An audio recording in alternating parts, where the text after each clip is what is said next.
get out there. Life's short. Just get out there and take what's yours. I guess you could say always be good and do things the right way. But at the same time, it's just, what are you waiting for?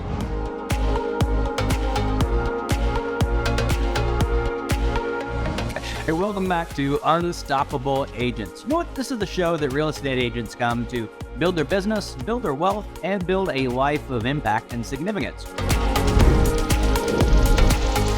Pretty cool, because I'm your host, Brian White. I'm an associate broker and team leader with EXP Realty in Dallas, Texas. Each week, we come to you with some of the best in the business. These are folks that are killing it in their own right, but because of the culture, because of just their hearts, they love sharing and giving back and seeing others succeed. I'm super excited because today I've got Travis Farris with me. And Travis, you're joining me from Fort Collins today? Is that what you said? We're in the Springs, Colorado Springs today. I totally got that wrong. I had CSU in my head. The Springs is beautiful. It's beautiful. 100%. Yeah. And we're actually just had a baby a couple weeks ago. So we got stuck here. But what I was alluding to is we definitely embrace the mobile lifestyle because we're running business in Hawaii. And then we were going back and forth. Yeah, we got stuck here with the pregnancy and all that fun stuff. Right on. Well, congratulations on the baby. That's awesome. It is a beautiful spot. Hawaii is beautiful. Springs is beautiful. You got like the city on the mountain. So you're living the life. Life by design, Brian. That's what I did is I'm from Alaska. So went from Alaska to Kentucky for school, ended up in Hawaii, never wanted to leave.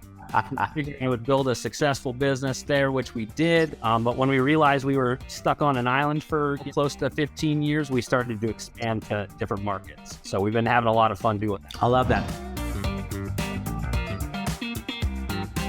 I got a couple of questions that I don't want to ask you, but really, before we get to that, how are you building a business in multiple markets? Like, what does that look like? How are you doing that? Yeah, it was actually funny because, and we can hop into it, maybe not. We were running a Realty brokerage and we've always been forward thinkers, disruptors. So again, we were pushing out our listings on Facebook and Instagram in like 2011. Okay. People thought we were crazy. They were like, why are the Farrises putting listings on Facebook and Instagram? These lunatics. They would turn us into the boards. And today it's commonplace. So we started to just realize that we're living a cloud-based mobile lifestyle and just sky's the limit, like life without borders. And I remember at the time, our business partners, we were like, hey, like we have a lot of family and connection in Colorado. We might be expanding. And they literally just couldn't wrap their head around what we were trying to do. Long story short, we tried to run that operation for 4 years. We realized that where we were and where we wanted to be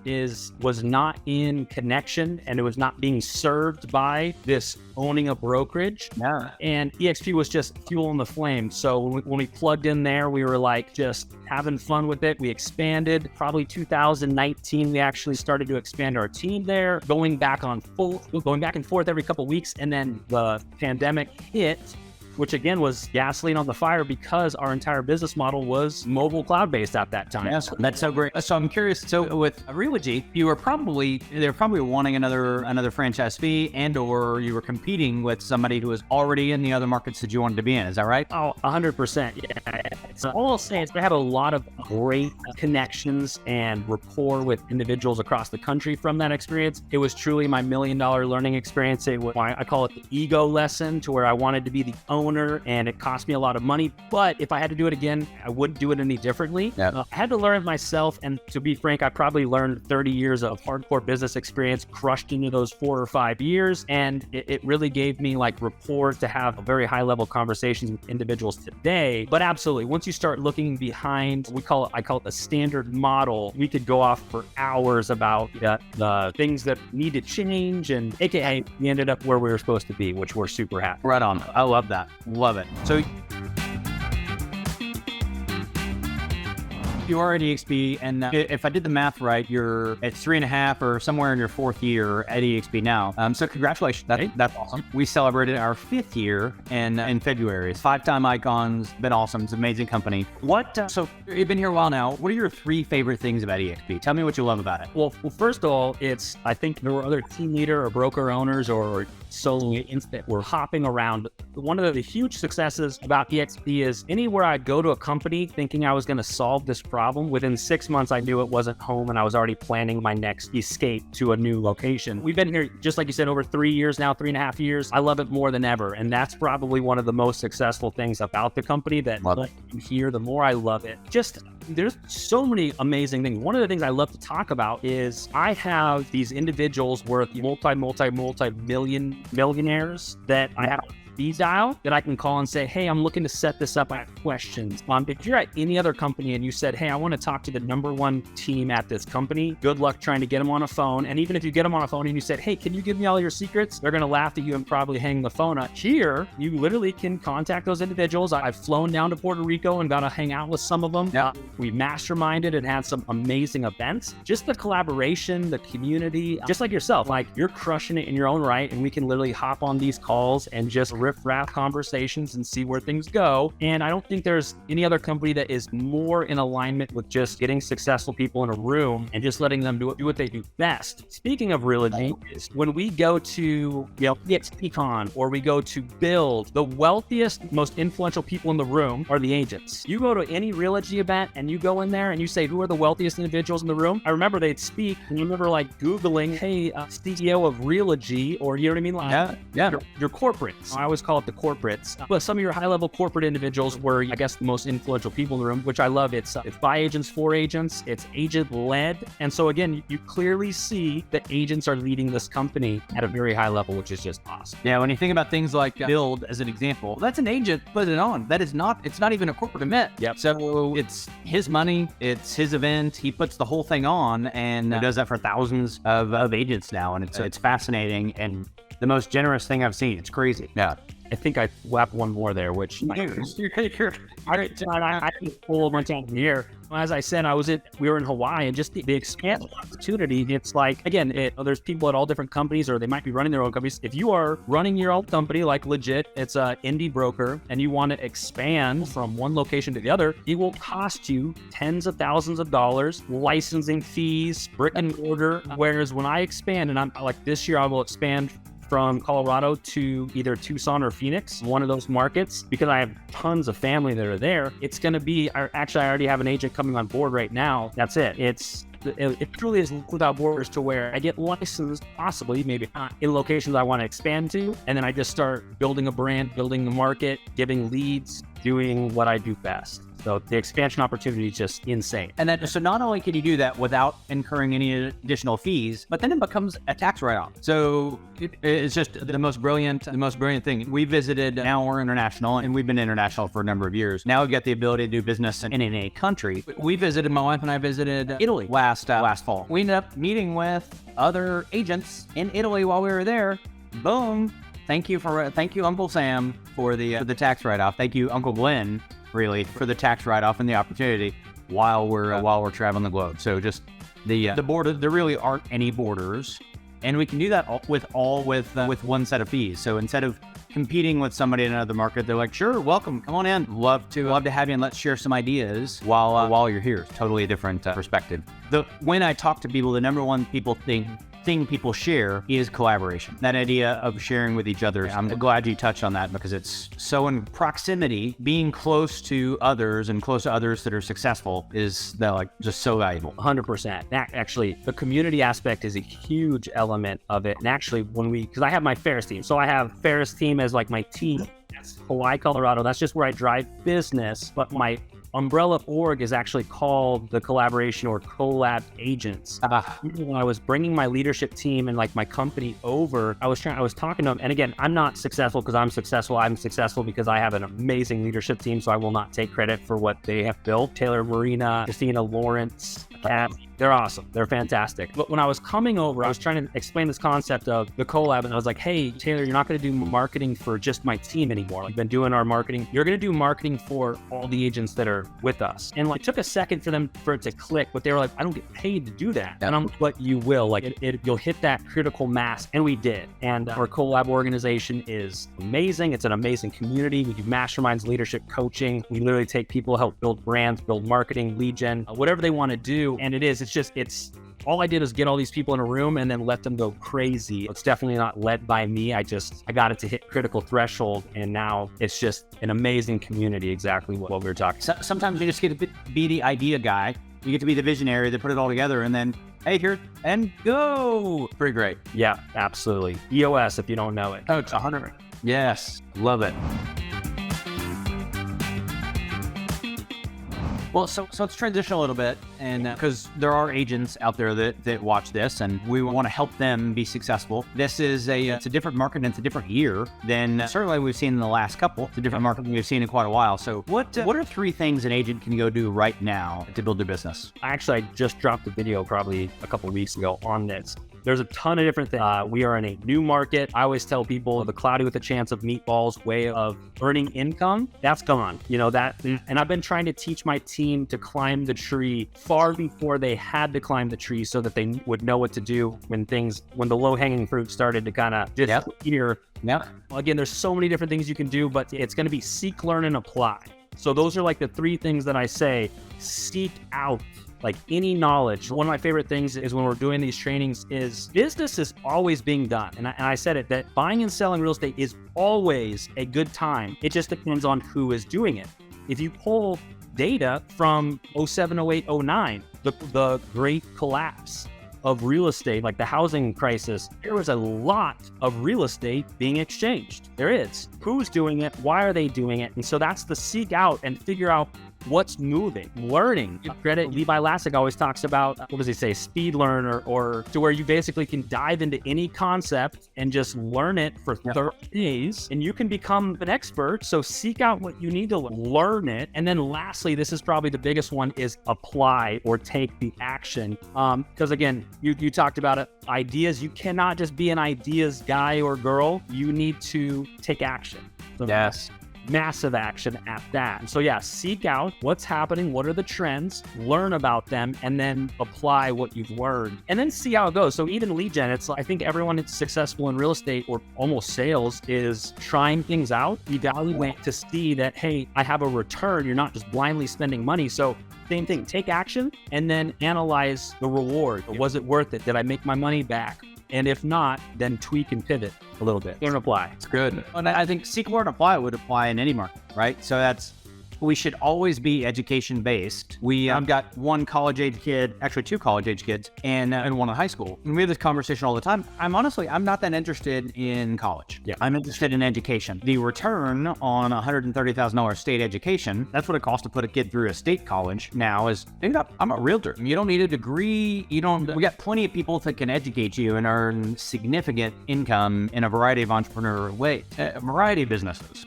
However, you do have to be learning. You do have to be sitting at other people's feet to get the lessons that they've already learned, to learn from their mistakes. And when you do that, and when you do that for life, then that's how we find success. So I love that you started off with that, because I think that's the foundation for growth and the foundation for success. For sure. Stand on the shoulders of giants. But yes, it's not a free ride. 100%. So the other thing that really you said that I think is great is I like this idea of you'll find what you're looking for. So hey, in this market, there's plenty of folks saying, great, we're going to sell dramatically fewer homes this year. It's going to be a down year for everybody. Is it? Yeah. It's going to be a down year for some people, certainly. And there's plenty of people going to get out of the business. And if you think that it's going to be a down year, then, well, you can be one of them. And that'll be great. We'll both be happy about that, because that'll leave more for us. However, if you go and do the things, which you're talking about, climbing the tree before you need to, learning the skills before you need to, then you'll be prepared. You'll be doing the activities that are going to help you find success. Yeah, and actually, Ryan, you talked about a good point. Again, I've talked about this before. I'm running Hawaii and Colorado markets. Yeah. Which market moves better? Because it's the same thing. Like in Colorado, again, I try to be as politically correct as I can. You can hear it like being like, interest rates came up, and borderline, you hear agents being like, I'm going to take 6 months off until the market returns. And so I still was pushing here, and in our open houses, we were having very high educated, smart shoppers coming through, looking for their second and third homes, while a huge majority of the agents are taking off here. Why? And this is where I'll give all my Hawaii agents a little bit of a clap, is in Hawaii, agents do a really good job keeping the market moving. Again, it's if I know if I'm shopping and looking for that mining. Yeah. For clients, not trying to make clients that should be clients or don't want to be, but we are pushing and keeping the market moving in Hawaii. Whereas exactly what you said, a lot of those people that I saw in Colorado kind of being like, oh, it's going to be down and we'll take off. You're not keeping the market moving. You know what I mean? They're actually letting it stand still, because somebody who might buy, if someone gave them the right information, they're not getting the right information, therefore aren't buying, therefore are not keeping the market moving. So those were two big differences, and it's all mindset and who you are and what you do. It's good. It's good. You can either make it happen or watch it happen, and that ends up being your choice. 100%. So what do you do as you're leading teams in two markets? Do you have similar lead generation strategies in both of those markets? Do the same things work? How do you approach that? I don't know if this is right. This is just what we did. Is when I actually talk about partners, I have a expansion mindset, and even in fitness. So when I'm looking for strategic partners currently, if you aren't open, like ready, willing, and able to be in multiple markets, you're not going to be my strategic partner. So that was one of the things that I wanted to find like-minded individuals in title escrow, loans, to be able to build alongside of this kind of collaboration concept. Okay. So I actually did have, and there's some lead gen platforms that I was like, you're going to build out all of this in one platform. They're like, we can't do that. We have to do regions. I'm like, no, you're going to build this out on one platform.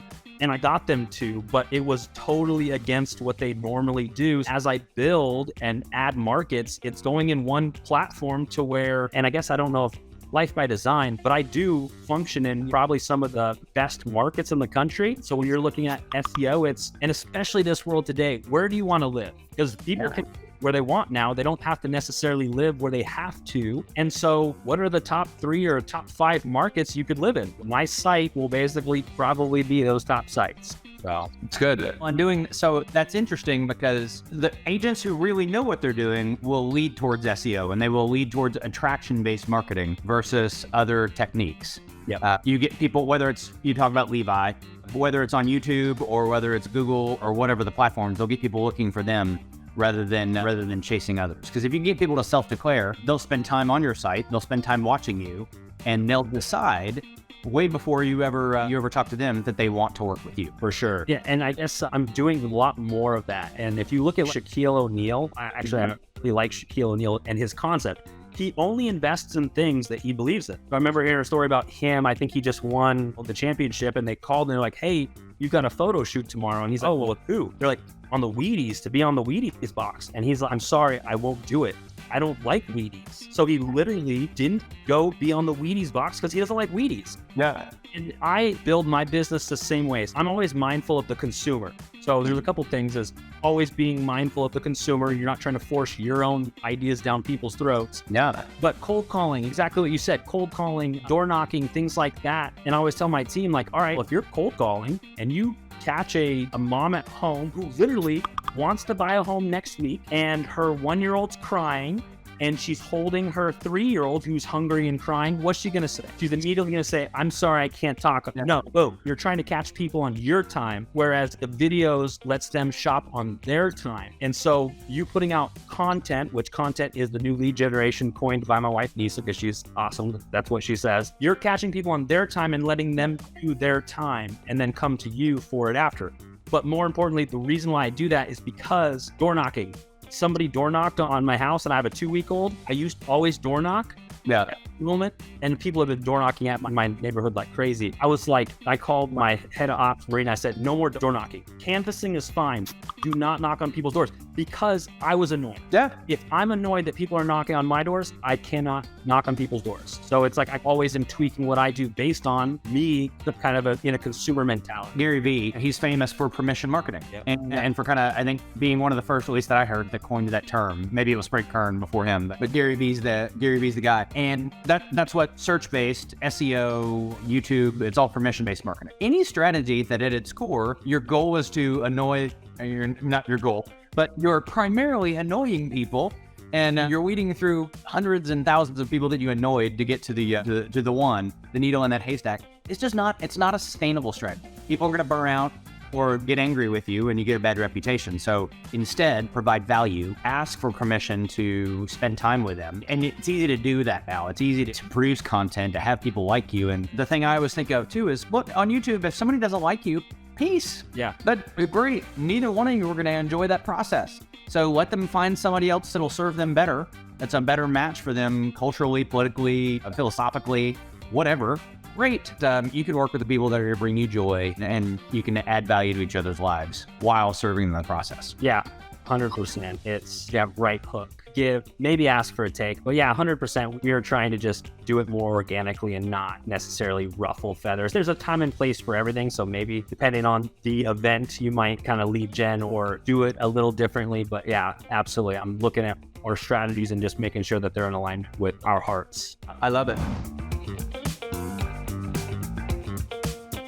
You've been awesome. So thank you for spending a few minutes with me as we wrap up today. So first, whether it's Colorado Springs or Hawaii, if you guys are watching this and thinking about making a move to either of those areas, then I know Travis and his team would love to serve you. We'll include ways to reach him in the description. So check that out. But Travis, as we wrap up, any parting comments, anything that you didn't share that you want to make sure you do? Get out there. Life's short. Just get out there and take what's yours. I guess you could say always be good and do things the right way, but at the same time, it's just, what are you waiting for? Whatever. Yeah. And I was talking about like the things that cost me the most amount of money. And this is a good example that I like to use it. And here's the thing, you're exactly where you're supposed to be when you're supposed to be there. Same thing for me. Like I could look back all day long and say, man, if I came to EXP 4 years before I did, millions. Yeah.